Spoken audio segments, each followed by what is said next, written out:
in this video, I am going to be making a tier list for all of the different classes in Dungeonborne. I'm just going to be popping them in this tier list here, and I'm going to be explaining why I'm putting them in each tier. This is going to be mainly for solo play, and, you know, kind of, well, yeah, just solo play. I don't think it's even going to be beginner level, because I think this is going to apply to, like, a harder level as well. So, tier list for solo play.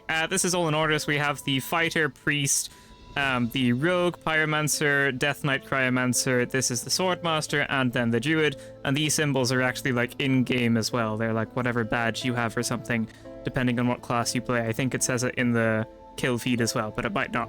Anyway, we're just going to do this in order, and we're going to go with Fighter first. Fighter is very, very, very solid. Lots and lots and lots of health, very tanky. Their Whirlwind is good if people don't know what they're doing. Their other Q ability is good if people do know what they're doing.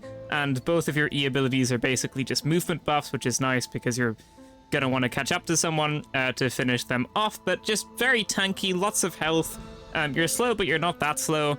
Well, you're pretty slow, but you're not crazy slow or anything, and you can take AI and NPCs out super duper quickly, and you're pretty solid in PvP, so just like all around, very, very, very solid choice. Whirlwind is going to be a lot better if you catch people off guard or if they don't know how to block, but if they do know how to block and you don't catch them off guard, you're probably going to want to go with your other Q ability or just make them block through the Whirlwind. And you will still do little bits of damage with that. Maybe if you've got some type of true damage buff on one of your weapons, then that would be good to use Whirlwind with, even if they are blocking. So then we have the Priest, C or D. This is for solos. I'm going to put it into D for now. That might change later. The Priest just sucks, really. There's lots of classes that can just heal themselves. Like the Cryomancer can heal themselves. The Death Knight has a perk that can heal themselves, a passive. The Swordmaster can heal themselves as well, and then I don't think the rest of the classes can heal themselves, but you can also just use a healing potion. I think the Rogue might have something that has a bit of lifesteal on it as well, actually.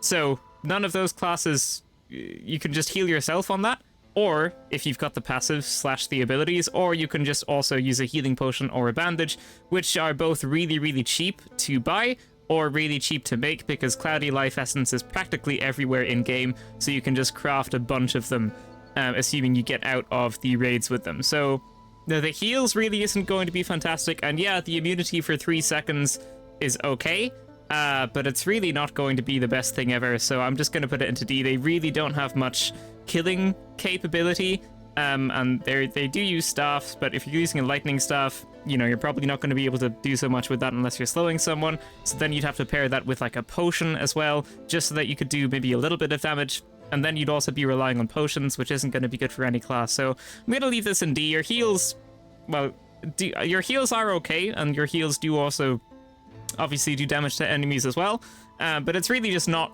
enough, really. Like, for pretty much any other class is going to have a much easier time killing something. Then the Rogue, I'm going to put this into C.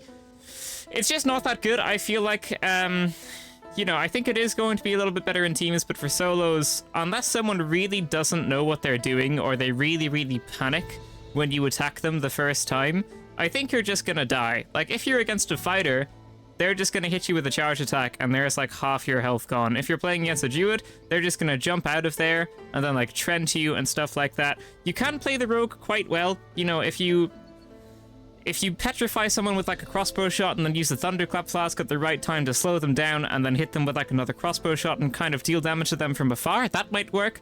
But if they're a fighter, they're going to use their dash to catch up to you or just block, right? And then that doesn't really do anything. And if they're like a Druid or a Cryomancer, they're just going to be casting spells at you. So like the safest distance to play it as a rogue is like kind of medium range. But medium range is also the ideal range for like pretty much every other class as well when they're playing against the rogue. So I just think it's not going to be that great. It is very, very good for killing NPCs and AI. You can clear rooms real quick if you backstab everything, almost as quickly as like a two-handed sword could. But it's just really going to fall quite short when it comes to PvP, I think. Pyromancer is very solid. Oh, I did not mean to right click, so I think we're going to go and put that into A as well. What am I going to put in B though? Okay, maybe we'll get rid of D and then maybe we'll get rid of D and then we'll go like that. Yeah, okay. So, Pyromancer is going to go to A. Very, very solid. Fireball does a whole lot of damage, and your E knocks people back as well. just a very solid class. You can dish out lots of damage. Obviously, you do rely on mana, but it does regenerate over time, and you can just bring in more mana potions if you want to as well. Room clearing is really, really good. If you've got 2 staffs, that can take out enemies pretty quick. If you're in a real emergency, you can use your fireball to take out rooms, and you don't really have any issues in PvP if you're just spamming those fireballs. You are quite squishy, but you do have your E ability to kind of prevent people from getting close to you. Yeah, you're not really going to be able to run away from anything, but your fireballs should also be pretty solid up close as well. So I'm just going to pop that into A. Then we have the Death Knight. Also going to be an A. I think I might put them first in A. The nice thing about the Death Knight is that they feel super duper balanced.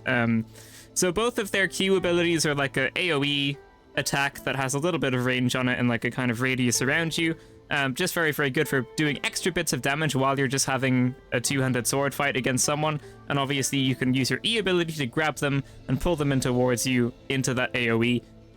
So yeah, very balanced because you can't use the Q ability for so long. I think you only get 1 or 2 uses of the one you have to actually like sit down and use. And then the other one that you can just activate and turn off at any time. That uses up your soul energy pretty quickly. So it feels very, very balanced, lots of health, pretty slow, much like pretty similar to the fighter.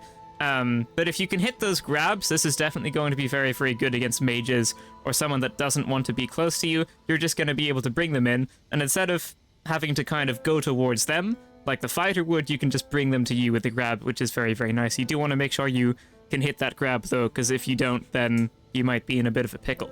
Then we've got the Cryomancer, which I honestly think is very solid as well. I'm just going to pop that into A. Both the Ice Storm and the other Q ability are both pretty good, just depends on how you want to play, and your E ability, which is the Ice Block, is very good as well. Just health over time is very, very good. You obviously do start with staffs, and I think you start with a lightning staff, but because all of your stuff slows people down, you don't really have an issue using a lightning staff like the other classes would, even on the AI. If there's like a full room of AI and you use like an ice storm to slow everyone down, and then you've got them all grouped together and use a lightning staff, that's just going to take absolutely everyone out, and then you're going to get the energy back for the ice storm that you use to clear out everyone paired with the lightning staff. So this is also very, very good. Lots of survivability as well because of the E ability. It gives you like both immunity and heals in one ability, which is pretty cool. Can either like reset your cooldowns on your other abilities, or just let you take a breather if 2 other people are fighting it out around you or something like that, or if you just want health back, which is nice as well. And it doesn't use soul energy or anything like that. It's just on cooldown, so that's very, very solid as well. Swordmaster, yeah, I mean, that's also going to be A. Swordmaster's in a pretty weird spot. I know a lot of people want them to be changed somehow. I'd say that would be a pretty good shout. They suck if they don't have any swords, really. For PvP anyway, because obviously someone else is going to have their abilities and you're not going to be able to do anything. And if you've got a lot of swords, they're very, very, very strong. So yeah, it's kind of a weird class, but they're definitely very good if you do have swords. And if you don't have swords, that's probably going to be on you. You're probably not going to be playing the class right if you don't have swords, unless you get really unlucky in a game or something like that, and there's just loads of people that you just have to fight. But most of the time, I think you're at least going to have enough swords to use like one E ability, which is going to be quite useful. And this is just a strong class. Nice, like lots and lots of critical damage, I believe. Nice health, you're pretty fast. Your Q ability slows people down, which you can use to your advantage to catch up to them, and then use your E ability for just extra damage over time. And also, when they use their E ability, if you die, that still keeps going. So sometimes you can kill someone that's killed you even after you're dead, because your E ability will still be spinning. I'm sure that will probably get changed at some point, because I feel like that's unintentional. It doesn't really make much sense, especially because no other class has that kind of thing as far as I know. But all in all, Swordmaster is pretty strong. And then of course we have the Druid, which is very, very, very, very, very strong. Yeah. Even without looking at the passives, the ability to instantly transform into a panther and just run away from any fight, no matter who you're up against, is super powerful. So if you're caught in a Cryomancer's Ice Storm, guess what? You turn into a panther and run away. If you're caught in a fighter's Whirlwind and you don't want to block, guess what? You turn into a panther and run away. If a Death Knight grabs you, you turn into a panther and run away. If a rogue backstabs you, you turn into a panther and run away. Like, it's a really simple, straightforward game plan, but it's super effective. Now, if you do have passives, you just get wall hacks. You very, very simply get wall hacks. The range isn't crazy. I've spent a while using the the passive that allows you to see through walls, and the range isn't fantastic. I'd say it's like a little bit more, a tiny bit more than regular hearing range, but it can be quite useful because sometimes you just won't hear someone and you'll use the panther form and you'll be like, oh, they're over there. I do think this is going to be... Yeah, I mean, the passive's very good. It's not that crazy, but it's very, very good, because I feel like you would just be able to hear someone if you were going to go and push them, and they would hear you as well. But maybe it gives you a little bit of advantage in how you think about playing the fight, and maybe when you're going to go push them, maybe you'll see through a wall if they're using an ability or something, even if you can't hear it.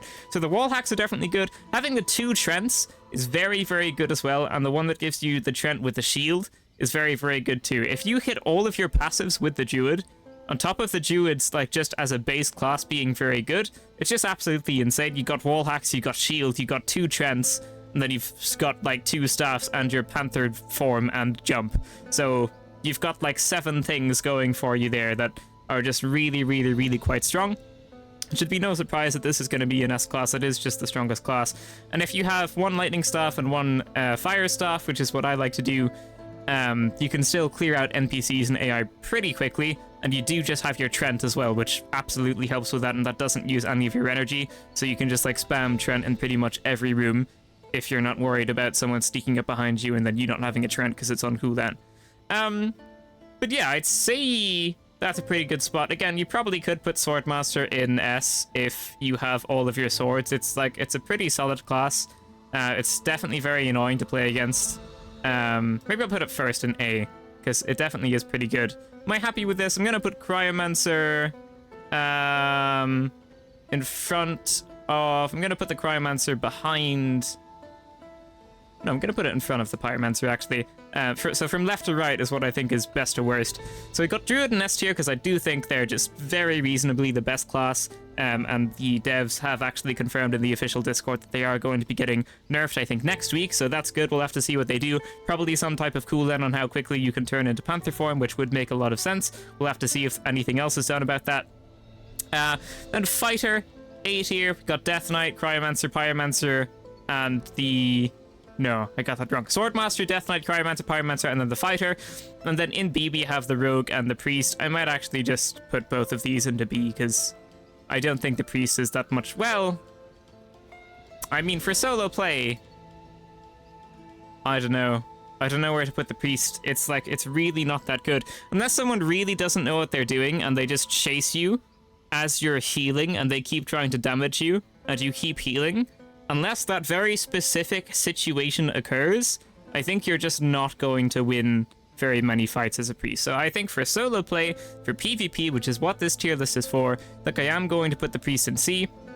The rogue is not that bad. B isn't that much lower than A, right? But I do think you're going to have a much easier time with all of the other classes than you would with the rogue. It's very hard to make it worthwhile, and you do have to rely heavily on, like, having a crossbow or having a thunderclap flask to slow someone, or someone not hearing your footsteps even if you're in stealth or something like that.